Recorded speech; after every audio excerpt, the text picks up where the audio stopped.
مولاي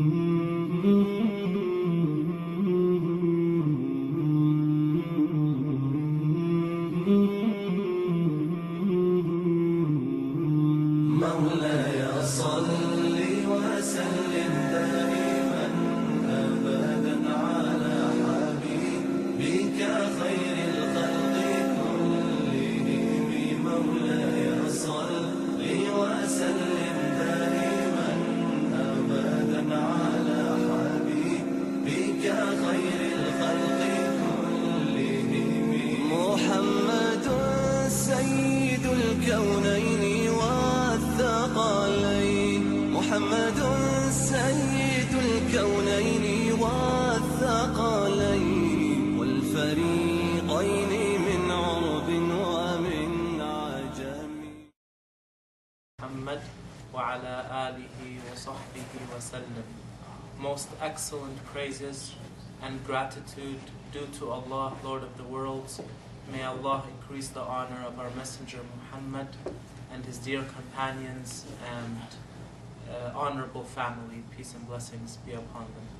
We're continuing, actually we're finishing off here with the meaning of Al-Fatiha, the first and the greatest surah in Al-Quran, with the last ayah, which is غَيْرِ الْمَغْضُوبِ عَلَيْهِمْ وَلَا الضَّالِّينَ.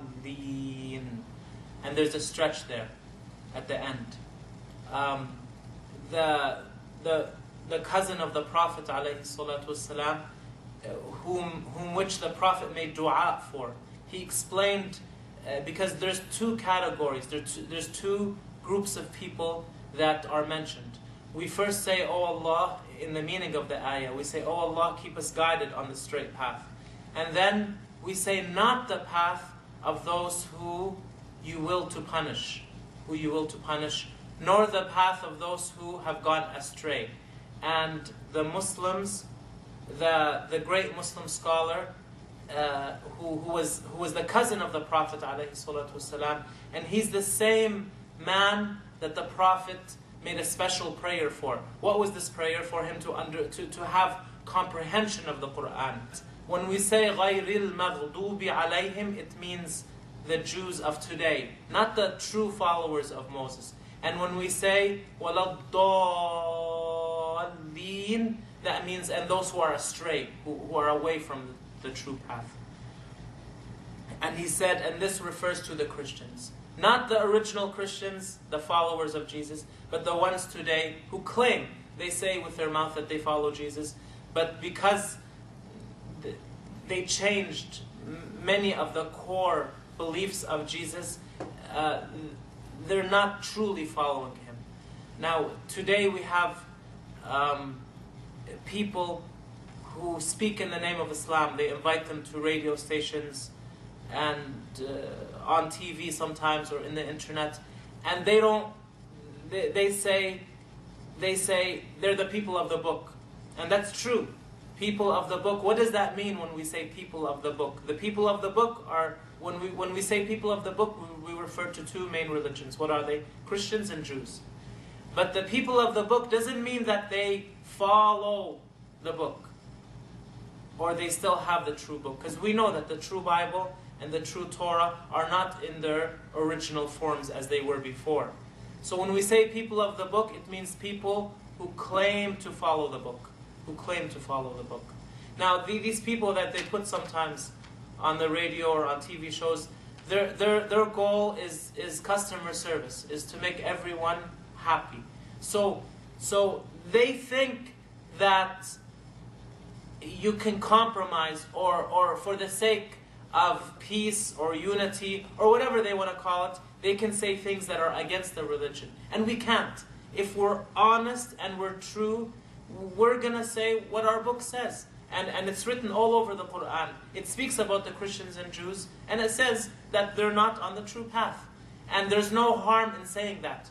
We're not being extreme for saying that.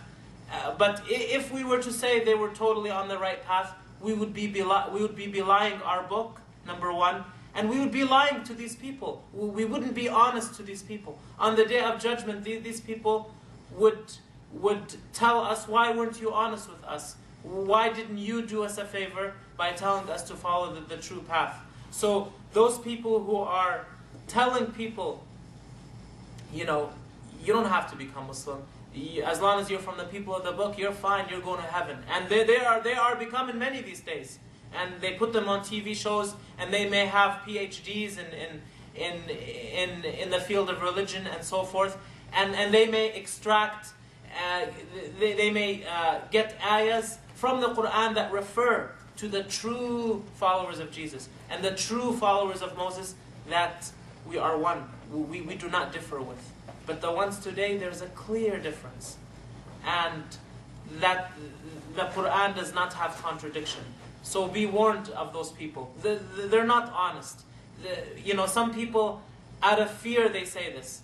Out of so-called customer service, they say this. So, some people, if you say the Christians and Jews are misguided, they're scared that the police are going to walk in with a bunch of dogs and put them in jail. And that's not the case. The police or the government or whoever, they're not telling you, they're not necessarily telling you to change your religion. And they know, the Quran is clear. They know that we don't believe in what they believe. So who are you trying to impress when you sell your principles? When you sell, when you leave the path of what you were ordered to do? They're not in a good position, those people. And it's very sad, because we see them sometimes, they mistranslate ayahs in the Quran. They mistranslate even some Qurans into different languages. And they make the reader who's reading it think that Islam is another religion.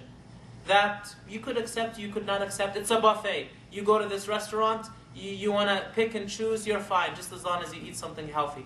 They make it seem like religion, or the three main religions, are healthy, are like a healthy restaurant that you can pick and choose from any. We don't say that. We wouldn't be honest with ourselves.